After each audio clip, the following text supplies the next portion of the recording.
네, 되게 오랜만에 뵙습니다. 네. 자, 오늘 우리 정로의 계단 두 번째 시간인데요. 제목을 제가 적어놨는데 이게 사라졌네요. 제목이 뭐냐 하면 두 번째 2과죠. 2장이죠. 죄인에게 필요한 그리스도입니다. 우리 본문의 말씀은 누가복음 5장 29절로 32절에 있는 말씀을 제가 읽겠습니다. 레위가 예수를 위하여 자기 집에서 큰 잔치를 하니 세리와 다른 사람이 많이 함께 앉았는지라.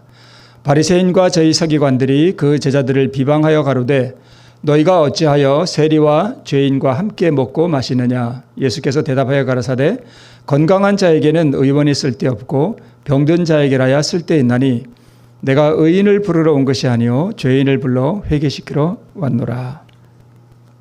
네. 자, 오늘 여기 본문에 있는 이 말씀은 예수님의 제자였던 레위 마태가 예수님의 제자가 된 그 기념으로 잔치를 이렇게 준비했습니다. 거기에 누구를 초대했는가 하면 자기와 같은 세리들, 또 자기 친구들, 또 예수님의 제자들, 또 예수님 이렇게 초대를 해서 잔치를 하고 있었습니다. 그래서 마태의 친구인 세리들과 다른 많은 사람들이 초청을 받았는데 예수님도 초대를 받아서 함께 식사를 하게 됐습니다. 자, 그런데 바리새인과 서기관들이 먼저 제자들을 향해서 말을 합니다. 예수님에게 직접 말하지 않고요. 그러니까 이 바리새인과 서기관들이 왜 제자들에게 먼저 말했는가 하면 그러니까 이 제자들의 마음속에 예수님에 대한 자기 스승에 대한 불신의 감정을 넣어주기 위해서 제자들에게 먼저 와서 말을 해요. 그러니까 이간을 시키는 거죠. 너희 선생은 왜 죄인과 세리들과 함께 식사를 하느냐라고 예수님을 비방하고 예수님한테 가서는 또 누구를 비방할까요? 제자들을 비방해요. 이게 아주 마귀적인 습성이에요. 비방하는 거. 네. 그러자 예수님께서 하신 말씀이 뭐냐 하면 건강한 자에게는 의원이 쓸데없고 병든 자에게라야 쓸데있나니 내가 의인을 부르러 온 것이 아니요 죄인을 불러 회개시키러 왔다라고 예수님께서 말씀하셨습니다. 자, 여기 되게 건강해 보이는 한 사람이 있습니다. 그죠? 엄청 튼튼해 보이죠? 네. 자, 그런데 이 사람은 지금 어디를 다친 거예요? 팔을 다쳤는데 엑스레이를 찍어보니까 지금 뼈가 부러졌어요. 자, 그러면 뭐 당연한 얘기겠지만 이 둘 중에 누가 의사를 필요로 할까요? 당연히 팔이 부러져서 지금 아픈 사람에게 뭐가 필요해요? 네, 의사가 필요합니다. 자, 여기 이 사람은 되게 죄인 같아요? 의인 같아요? 의인 같습니다. 아주 의인 같아요. 자, 그런데 여기 이게 무슨 밧줄 같아요? 사형수 이렇게 처형시키는. 만약에 내가 사형 언도를 받고 지금 이 밧줄 앞에 서 있다면 이 둘 중에 누가 예수님을 더 필요로 할까요? 뭐 사형수라고 꼭 예수님을 필요로 하는 건 아니지만 만약에 우리가 생명이 경각간에 달리고 또 내가 큰 죄를 지어서 지금 사형의 언도를 받고 또 집행을 앞두고 있다면 당연히 뭐에 대한 갈망이 일어나는가 하면 생명에 대한 갈망이 가장 깊이 일어나요. 그래서 사람이 가장 회심하기 좋을 때가 언제냐 하면 죽기 직전에 사람이 가장 회개하기가 좋습니다. 물론 이제 이 옆에 저 사람이 기도하는 듯한 저 사람이 물론 진짜 저렇게 경건한 사람이라면 또 모르겠지만 이 사람이 만약에 자기가 경건하지도 않은데 이렇게 경건하다라고 착각하고 있다면 저 사람에게는 구주가 그렇게 필요하지 않습니다. 그죠? 당연한 얘기죠. 그래서 오늘 이 죄인에게 필요한 그리스도라고 하는 이 장에서 우리가 두 가지 마음에 이렇게 딱 생각해 봐야 할 문제가 뭐냐 하면 두 단어입니다. 첫 번째는 인지, 두 번째는 필요.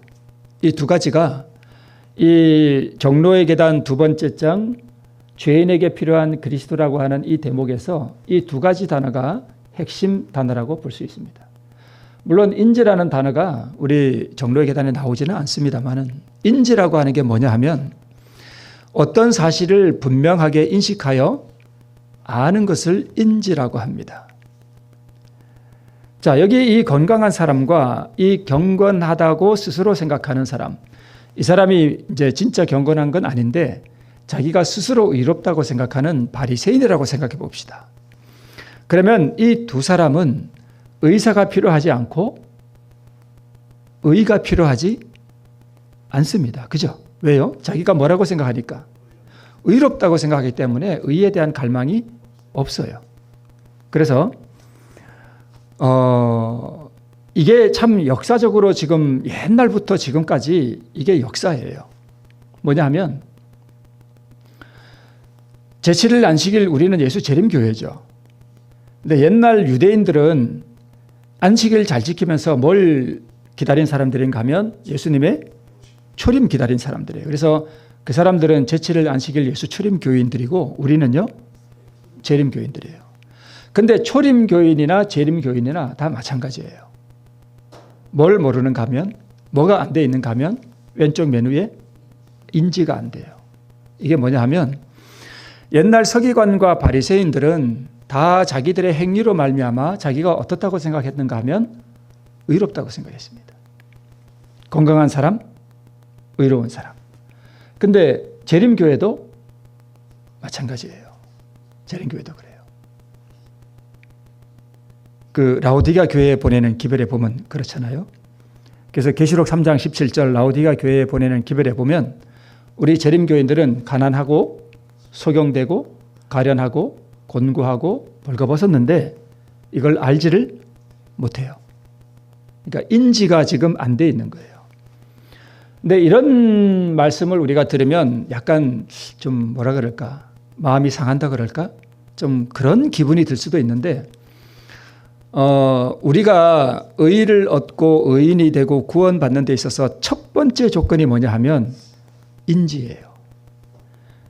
자기가 죄인됨을 아는 사람, 진짜 진심으로 아는 사람은 구원 얻기가 아주 쉽습니다. 이게 안 되기 때문에 구원 얻기가 어려워요. 그러면 필요라는 것은 우리가 잘 알잖아요. 그죠? 필요가 뭐예요? 꼭 소용되는 바가 있는 거예요. 자, 이 경건하다고 스스로 생각하는 사람이나 건강한 사람은 지금 이 옛날 유대인들이나 지금 우리 재림교인들에게 있어서는 지금 뭐 하고 있는 거예요? 착각하고 있는 거예요. 자기 자신에 대해서 착각하고 있습니다. 자, 착각하고 있으니까 뭘 느끼지 못하는가 하면 필요를 못 느껴요. 그래서 필요를 못 느끼니까 어디로 안 가요? 이걸 안 해요. 이게 뭔지 아시죠? 예. 이걸 안 해요. 그 다음에 또 뭘 안 할까요? 네, 당연히 간구하는 것도 없어요. 기도 안 해요.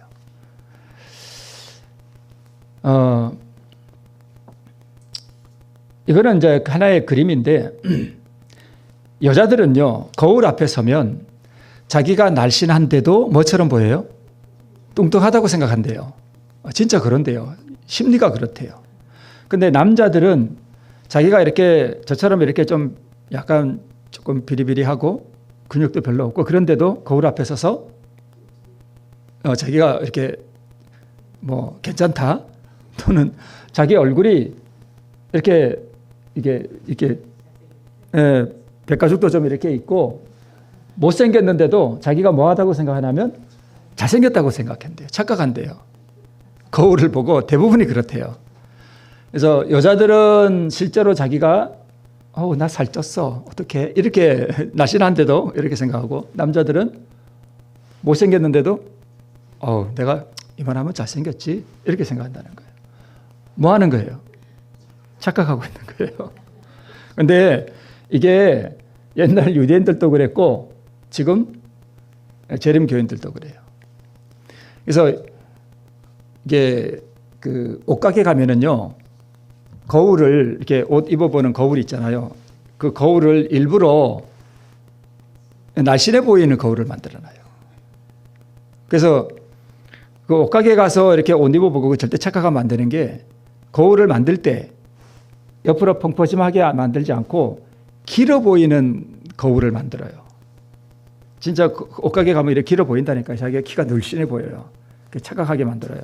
그래가지고 입어보고 괜찮네. 이거 잘 어울리네. 그래가지고 뭐하게? 사게 만들기 위해서 거울을 이렇게 늘씬하게 보이는 그 거울을 씁니다. 착각하게 만들어요. 근데 마귀가 우리의 이 모습을 어떻게 보이게 만드냐 하면 그렇게 보이게 만들어요. 늘씬하게 보이게. 너 그만하면 됐어. 잘생겼어. 이렇게 보이게 만든다는 겁니다. 그래서 착각하게 만드는데 뭘로 착각하게 만드는가 하면 그들의 행위로 착각하게 만들어요. 자선도 많이 하고 옛날로 말하면 제사를 잘 드렸잖아요. 그죠? 양 잡아서 제사 드리는 거 잘했거든요. 안식일 잘 지켰거든요. 엄청나게 잘 지켰어요. 옛날 유대인들. 또 절대 돼지고기 안 먹었습니다. 음식개혁 우리보다 더 잘했습니다. 지금도 그 유대인들은 그들이 먹는 음식이 따로 있어요. 이렇게 고기도 피를 다 빼고 이렇게 아주 그렇게 먹습니다. 난지 8일 만에 다 뭐 받고요? 할례 받고 금식도 잘하고 또 예식도 잘하고 이런 행위가 스스로 그들에게 의롭다는 착각에 빠지게 만들었습니다. 그래서 이들의 행위는 스스로 죄인됨을 느끼고 통회하는 마음 또 겸손한 마음으로 구주의 의에 의지하는 마음에서 우러나온 행위가 아니었습니다. 그래서 우리가 구원받는 데 있어서 가장 중요한 기본이 뭐냐 하면 죄인임을 느껴야 돼요. 근데 이게 잘 안 돼. 참 어려워요. 특히 누가 어려운가 하면 모태교인들이 있잖아요. 특별히 모태교인들 어려서부터 이렇게 뱃속에서부터 교회를 다니고 태어나서 엄마 따라 아버지 따라 계속 교회 다니고 술도 안 먹어봤고 담배도 안 피워봤고 나쁜 짓도 별로 안 하고 그냥 그저 신앙 안에서 이렇게 자란 사람들은 자기가 죄인 되었다는 것을 느끼는 게 참 어려울 수 있습니다. 꼭 그런 것은 아닌데 그래요. 오히려 세상에서 이렇게 막 살고 또 교회도 안 다니고 술도 먹고 담배도 먹고 술집에도 가보고 이런 사람들이 나중에 이렇게 교회를 왔다. 그러면 오히려 그런 사람들은 죄인이라는 사실을 느끼기가 더 쉬울 수도 있습니다. 그래서 혹시 그동안 우리가 믿음의 의에 대한 설교를 많이 들었잖아요. 들었는데 듣긴 들었는데 해보니까 잘 안 돼. 그래서 옛날로 돌아가고 또 죄에 빠지고 그런 경험을 그게 좋은 건 아닌데 그게 오히려 약이 될 수 있어요. 왜 그런가 하면 그렇게 함으로 말미암아 뭘 느끼는가 하면 내가 연약하구나. 내가 참 이게 뭘 해보려고 하지만 잘 안 되는구나. 내가 왜 안 될까? 나의 행위를 의지하는가? 예수님의 능력에 의지하는 게 아니라 나의 행위에 의지하고 있는가 하는 자기를 돌아보게 만드는 계기가 될 수도 있어요. 저도 처음에 지금 꽤 오래됐어요. 처음에 자아굴복을 하면 그때는 자아굴복이 뭔지도 믿음으로는 의가 뭔지도 모르면서 그때 제가 말씀드렸던 우산동에서 차 기다리면서 그게 처음 제가 경험한 건데 그때는 그게 뭔지도 모르고 그 이후에 다시 옛날로 돌아가서 오랫동안 살았어요. 또 꽤. 그러면서 간간히 그런 경험을 하면서 계속 또 넘어지고 옛날로 돌아가고 하는 그런 경험을 통해서 이렇게 지나온 것이지 한 번 그런 경험을 하고 그 다음에 한 번도 실수도 안 하고 실패도 안 하고 넘어지지도 않고 이런 경험을 걸어오는 사람은 사실 거의 없어요. 넘어지고 안 되고 이런 경험들을 했다가 또 은혜로 일어서고 이런 경험들을 다 밟아온다는 사실을 우리가 기억하고 때로 안 되거나 넘어진다고 해서 절대 낭망할 일이 아니라는 사실을 우리 기억할 필요가 있습니다. 그런 경험들을 통해서 우리가 아, 내가 참으로 죄인 되었다는 사실을 느끼게 됩니다.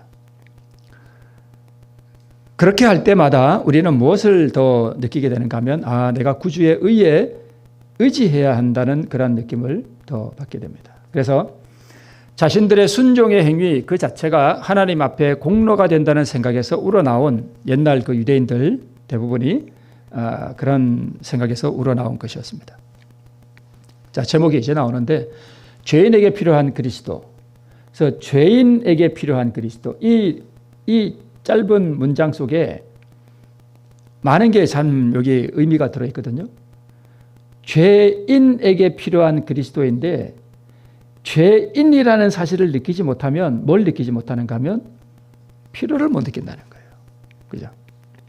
그래서 구원에 있어서 가장 우선시되는 선결 조건이 뭐냐 하면 바로 이 죄인 되었다는 것인데, 이게 바로, 자, 여기 아무리 맛있는 밥상을 이렇게 차려놔도 내가 배가 잔뜩 부르면 먹고 싶은 마음이 없어요. 그래서 이 죄인이라는 사실은 다른 표현을 하면 배고픔, 또는 내가 팔이 부러져서 아파야 어디를 가요? 병원을 간단 말이에요. 이게 암이 무서운 이유가 뭘 못 느껴요? 아픔을 잘 못 느낀다는 거예요. 그래서 뭐 3기 또는 말기가 되어야 증상이 나타나기 때문에 그렇게 무서운 것입니다.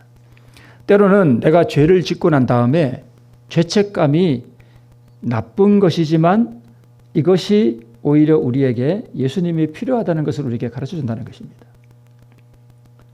그래서 필요, 음식을 갈망하고 또는 치유를 갈망하는 것이 우리의 이 갈망이 구원을 얻는 데 있어서 정말 중요한 첫 번째 요건이에요.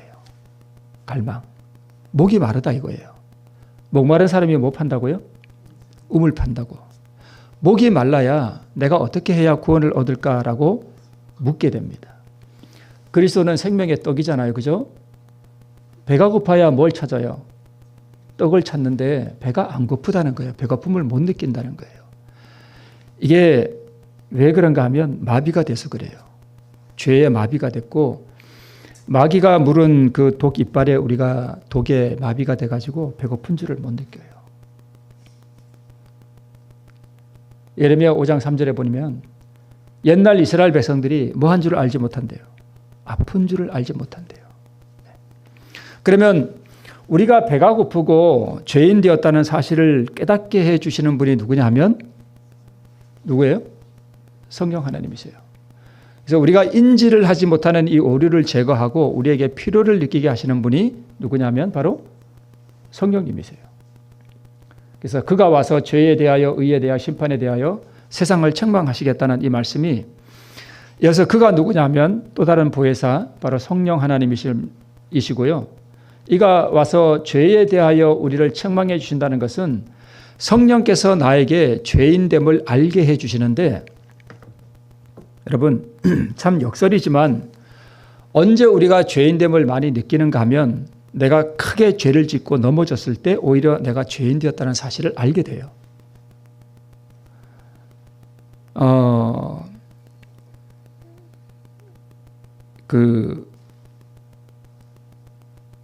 저도 들은 얘기지만은 어떤 삼육대학 교수님이 그런 말씀을 하셨는가? 어떤 목사님이 그런 말씀을 하셨는가? 기억은 안 나는데 하여튼 분명히 들었습니다. 이제 어떤 삼육대의 신학생이 있었는데 이 신학생이 삼육대학의 오야뽕이라고 아시죠? 그 오야뽕에 가서 매일 기도를 했대요. 자주. 그래서 열심히 기도를 하고 이제 그러니까 기도를 그렇게 엄청 많이 했으니까 얼마나 자기가 뭐하게 느껴졌을까요? 아주 경건하게 느껴졌겠죠. 경건하게 느껴져서 이렇게 오야뽕을 내려와서 저 운동장을 이렇게 보는데 자기 동료 신학생들이 지금 뭐 하고 있는가 하면 공차고 있어요. 축구를 하고 있는 모습을 다 봤습니다. 그 순간에 이 신학생이 무슨 생각이 들었는가 하면, 녀석들 신학생이라는 것들이 기도는 안 하고 뭐만 하고 있고 축구만 하고 있고. 자, 기도가 좋은 거예요, 나쁜 거예요? 좋은 거잖아요. 근데 그 기도가 그를 겸비하게 만든 게 아니라 뭐하게 만들었어요? 교만하게 만들었습니다. 참 희한하죠. 참 희한해요. 참 역설적이지만 그렇다고 뭐 기도를 우리가 하면 안 되는 건 아니지만 그렇죠. 근데 역설적이게도 우리가 큰 죄를 지었을 때 아니면 전에 내가 큰 죄를 지었던 어떤 그러한 과거의 경험이 있을 때 그때 오히려 우리가 무엇을 느끼게 되는가 하면 아, 나는 뭐다? 죄인이다 하는 걸 느끼게 돼요. 자, 제가 자아포기 많이 말씀드렸잖아요. 어떤 사람이 자아포기를 잘 해가지고 의를 경험하고 승리하잖아요. 참 좋잖아요. 그죠? 근데 그렇게 승리만 계속 한다고 생각해 보세요. 자칫 뭐 할 수 있을까요? 교만해진다니까요. 그럴 수 있어요. 그래서 넘어지는 게 당연한 건 아니지만 자아포기가 잘 되다가 쓰러져서 넘어졌을 때 오히려 그게 은혜예요. 뭐 하지 않게 하는, 교만하지 않게 하는. 이게 다 경험들에서 나오는 이야기예요. 절대 그래서 낭망할 이유가 없어요. 아이가 태어나잖아요. 이게 거듭남이거든요. 아이가 태어나자마자 걸어다니나요? 아니죠. 맨날 뭐 해요? 울어요. 젖 달라고 울고 밥 달라고 울고. 그리고 이 아이가 이제 뭐 뒤집기 시작하고 이제 걷기 시작하다가 때로는 뭐 하기도 해요? 넘어지고 엎어지고. 분명히 내가 뜨거운 그릇에 손대면 안 된다 그랬는데 자꾸 뭐 하려고 그래요? 예, 만지고 디고. 아브라함이 갈대아 우르에서 떠나서 하란에서 왔다가 하란에서 아버지 데라가 죽고 가나안의 믿음으로 모든 걸 버리고 가나안에 왔는데 뭐가 들어요? 흉년이 들었죠. 어디로 내려가요? 애굽으로 내려가죠. 거기서 자기 아내를 누이라 그래요. 믿음이 있어요? 없어요? 없어요. 넘어진 거예요. 두 번 그래요. 그래서 이러한 경험들을 우리가 설교 말씀을 이렇게 들으면서 나의 경험에 이렇게 자꾸 맞추고 싸고 나가는 게 상당히 중요합니다. 그래서 의에 대한 필요를 깨닫게 해주셔요. 그래서 제가 참 부끄러운 이야기지만 옛날에 꽤 오래전에 어떤 한 집회에 갔는데 거기서 사실 제가 지금은 알아요. 그때 제가 거듭나지 못한 상태에 있었다는 걸 사실을 알거든요. 근데 그 집회에 갔다가 어떤 사건이 하나 있었어요. 그래서 말씀드리기는 좀 곤란한데 그것을 깨닫고 나서 갔다 와서 제가 제 가슴 속에 사무치게 왔던 게 뭐냐 하면 의에 대한 갈망이었어요.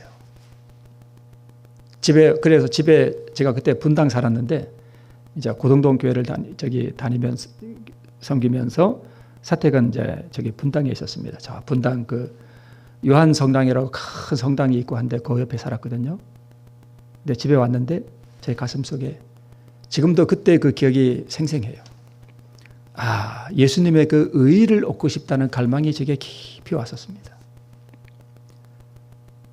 그 이후에 제가 느낀 게 뭐냐 하면 아, 의에 대한 갈망이라는 것은 나의 수치와 나의 부끄러움이 드러났을 때였구나 라는 사실을 제가 알게 됐습니다. 내가 뭔가 안 돼 있고 내가 뭔가 수치스러운 일을 당하고 나의 영적인 실태가 까발려지고 그래서 내가 얼굴을 들 수 없을 그런 상태에 있을 때 오히려 무엇이 왔는가 하면 무엇에 대한 갈망이요? 의에 대한 갈망이 오더라니까요. 그래서 제가 그때 알았습니다. 아, 오히려 나의 영적인 이 수치가 드러나고 내가 부끄러움을 당하는 게 그게 나쁜 게 아니구나 하는 것을 그때 알았습니다. 의로워지고자 하는 갈망이 그때 왔었습니다. 그때만큼 강하게 온 적이 없었어요. 자, 그래서 성령께서는 우리가 죄인됨을 알게 해주시는데 그냥은 잘 몰라요. 그래서 때로 여러분, 우리가 죄 짓는 게 뭐 남 가서 막 죽이고 남의 거 뺏어와서 사기치고 그런 거 안 하잖아요. 우리가 짓는 죄들 다 뭐예요? 작은 것들이에요. 다 우리 작은 거예요. 그죠? 자, 무슨 그림인지 아시죠? 네, 야곱이 형 에서를 속이고 큰 죄를 범했죠. 사실 이때 야곱의 나이가 꽤 많았어요. 90쯤 됐을 거예요, 아마. 젊었을 때가 아니에요. 도망갈 때가. 상당히 나이가 많았을 때 도망갔거든요. 근데 형을 속이고 큰 죄를 범하고 아버지를 속이고 믿음이 없음을 나타내고 이때 사실 야곱이 거듭난 상태가 아니었습니다. 그런데 이때 그가 도망갈 때 이 상황을 부조와 선자에 이렇게 기록하고 있습니다. 둘째 날 저녁에 그는 아버지의 장막에서 멀리 떨어져 있는 자신을 발견하였다. 그는 자신이 쫓겨난 사람이라는 것을 뭐하고요? 느끼고, 이 모든 재난이 자신의 잘못된 행동, 즉 뭐예요? 죄로 인하여 자신에게 이르렀다는 것을 뭐했다? 알았다. 절망의 어둠이 그 영혼을 억눌러 그는 기도할 용기조차 없었다. 그러나 그는 심히 외로워서 전에는 결코 느껴보지 못했던 하나님의 보호에 뭘 느껴요? 필요를 느꼈다. 느끼고 자신이 죄인 되었다는 것을 알고 그러자 뭐를 느껴요? 필요를 느꼈습니다. 그전에는 이런 걸 몰랐습니다. 뭐 했을 때 느꼈어요? 죄를 지었을 때. 그리고 절망의 어두움이 그의 영혼을 억누를 때 그때 그는 이 필요를 느꼈습니다. 죄와 그 결과에 대한 자각이 이르러 왔을 때 그는 용서와 보호의 필요를 느꼈습니다. 그러면서 이어서 깊은 겸비로 눈물을 흘리며 그는 자신의 죄를 자복하고 그가 완전히 버림을 당하지 않았다는 어떤 증거를 간청하였다. 그래서 죄인됨을 깊이 인식할 때만 일어나는 자연적인 결과입니다. 그래서 구원을 얻고 의를 얻는 가장 기초적인 조건이 뭐냐 하면 자신의 뭘됨을 알고요. 죄인됨을 알고 구주의 의에 대한 필요를 깨달을 때 구원을 얻는 것은 자동으로 이것만 되면 여러분 구원은 자동으로 이루어집니다. 진짜예요. 그냥 이루어져요. 뭐 믿음으로 얻는 의가 어떻고 막 잘 몰라도요. 이것만 되면 구원 얻는 거 아주 쉽습니다. 그래서 우리가 하나님 앞에 기도할 때 구해야 될 게 뭐냐면 성령의 책망하심을 구하고 그래서 성령은 진리의 영이므로 말씀과 기도를 떠나서는 죄인됨에 대한 인식도 구제의 필요도 절대 느끼지 못합니다. 그래서 항상 우리가 말씀을 상고하고 성령의 역사를 뭐 해야 돼요? 구해야 됩니다. 이걸 하기 위해서 전날 저녁부터 음식을 절제하고 아침을 잘 준비하고 그래서 아침에 일어나면 말씀을 상고하고 기도로 은혜를 구하고 뜨거운 느낌이나 어떤 감동을 바라지 말고 죄인됨과 의의 필요에 대한 성령의 깨우쳐 주심을 구하고 자신을 하나님께 드리는 일이 중요해요. 그래서 모든 시간을 영원한 것과 하늘에 대한 생각에 두는 것을 우리가 훈련할 필요가 있고 절대 뭘 두려워하면 안 돼요? 넘어지는 것을 무슨 큰일 난 것처럼 그렇게 생각하지 말고 사실 넘어지는 게 좋은 건 아닌데 또 넘어졌을 때 뭐 하면 안 돼요? 절대 낙담하지 말고 그럴 수도 있다라고 그냥 툭툭 털면 돼요. 그리고 다시 하나님께 그 은혜에 의지하면 되는 것입니다. 종로의 계단에 이런 말씀이 있습니다. 그러나 사람이 범죄한 이후로는 신성한 것을 즐기지 않게 되고 하나님의 낯을 피하려고 하게 되었다. 지금도 중생하지 아니한 자의 마음은 역시 그러하다. 그 마음이 하나님과 융화되지 못함에 따라서 하나님으로 더불어 교통하는 가운데서 기쁨을 얻지 못합니다. 그래서 우리는 스스로 하나님의 법을 지킬 수 없을 뿐만 아니라 스스로 죄의 구렁에서 빠져나올 수도 없습니다. 스스로 마음을 변화시킬 수도 없고 그래서 구주께서 인류의 모든 죄책감과 죄의 형벌과 고통에 대한 한 대속물을 준비해 주셨습니다. 자, 지금 이 그림에 나오는 이 아이의 모습이 좋은 것 같아요? 나쁜 것 같아요? 안 좋죠? 그죠? 기쁨도 없고 지금 깊은 뭐에 빠져 있는가 하면 고뇌와 외로움과 슬픔과 절망 이런 것이 이 아이의 가슴을 확 누르고 있는 듯한 모습이 지금 보이고 있습니다. 자, 그런데 종로의 계단에 하나님의 마음은 죽음보다도 더 강한 사랑으로 이 세상의 당신의 자녀들을 극진히 사랑하신다. 하나님이 죄인을 사랑하실까요? 의인을 사랑하실까요? 자, 제가 만약에 이 아이의 아버지라면 저 상태에 있는 저 아이, 내 아이를 제가 사랑할까요? 미워할까요? 사랑합니다. 당연하죠. 아마 더 가슴 아프게 사랑할 거예요. 그죠? 그러면 우리가 넘어졌거나 또는 죄를 지었거나 우리가 죄책감에 사로잡혀 있거나 우리가 절망에 빠져 있을 때 하나님 아버지께서 우리를 더 사랑하십니다. 여기에 있는 이 세상의 당신의 자녀들은 의인들만이 아니죠. 네. 그래서 죄로 말미암아 고뇌하고 번민하며 죄책감으로 고통스러워하는 이런 상태의 죄인들을 뭐 하셔요? 사랑하셔요. 만약 이런 죄인을 사랑 안 하신다면 아들을 이 세상에 보내실까요? 안 보내시겠죠. 그래서 우리가 무엇이 필요한가 하면 바로 이 아이와 같은 경험이 필요하다는 거예요. 좀 역설이죠. 왜요? 왜 그럴까요? 자신의 죄인됨에 대한 탄식과 아픔이잖아요. 죄인에게 필요한 그리스도. 그죠?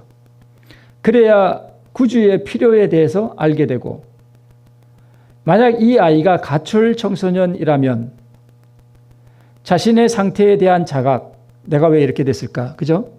그 다음에 가정과 부모의 따뜻한 사랑이 필요함을 느끼게 되겠죠. 이 상태에서만이.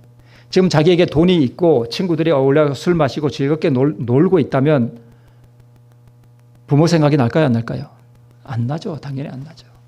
그래서 우리가 영적으로 이런 상태에 우리가 빨리 들어가야 아버지의 사랑에 대한 필요를 느끼고, 이런 경험이 있어야 이 아이의 가슴에 어디로 가야 되겠구나, 집으로 돌아가야 되겠구나 라는 느낌이 이 상태에서 들지, 친구들과 만나 즐겁게 노는 상태에서는 안 된단 말입니다.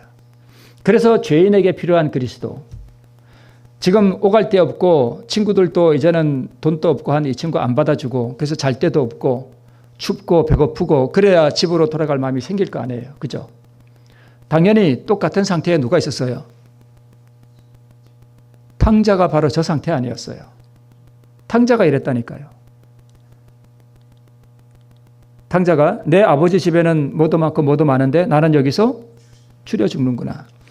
이 상태가 되었을 때 이 탕자가 생각했던 게 뭐냐면 어디로 가야 되겠구나. 집으로 돌아가야 되겠구나. 내 아버지 품에는 내 아버지는 얼마나 자상하신 분인가 하는 것이 이때 느꼈단 말입니다. 이 탕자가 술 먹고 친구들과 돈이 있어서 흥청망청할 때는 집에 가고 싶은 생각이 당연히 없겠죠. 그래서 그는 당신의 아들을 주심으로써 온 하늘을 선물로 우리에게 주셨다. 구세주의 생애와 사망과 중보, 천사들의 봉사, 성신의 탄원, 만사를 통하여 역사하시는 하늘 아버지, 하늘 주민들의 끊임없는 흥미, 이 모든 것이 인류의 구속을 위하여 동원되었다. 네. 우리는 우리를 위하여 들이신 그 놀라운 희생을 묵상하여 보자. 온 하늘이 잃어버린 자를 도로 찾아 아버지의 집으로 데려가기 위하여 소비하고 있는 노력과 정력의 진가를 생각하여 보자. 푸른 글씨, 옳은 행위에 대한 과분한 상급, 하늘의 즐거움을 누리는 것, 천사들과의 교제, 하나님과 그의 아들과의 교통하며 사랑하는 것, 영원한 시대를 통한 우리의 모든 기능의 향상과 발달. 이 모든 것들이 과연 우리로 하여금 우리의 창조자와 구속주에게 충심으로 사랑의 봉사를 하게 하는 큰 작업과 장려가 되지 않을 것인가. 자, 마지막으로 우리가 하나님의 자비에 대하여 무심할 것인가? 하나님께서 이 이상 무엇을 더 하실 수 있었을 것인가? 우리는 말할 수 없는 사랑으로서 우리를 사랑하신 자와의 관계를 바로 잡자. 우리는 하나님의 형상대로 변화되어서 부르심을 받는 천사들과 사귀며 하늘아버지와 아들과 형화되어 교통할 수 있기 위하여 하나님께서 우리를 위해서 준비하여 두신 방법을 잘 이용하자. 네. 우리 성령께서 우리 마음에 오셔서 우리가 어떠한 영적 상태에 있는지, 또 우리가 넘어지고 죄를 지었을 때 내가 참으로 죄인 되었다는 사실을 깨닫고 의에 대한 필요를 느끼게 해주심으로 말미암아 우리 예수님의 의의 경험 가운데도 자라가는 우리 모두가 되기를 바라면서 말씀하시겠습니다.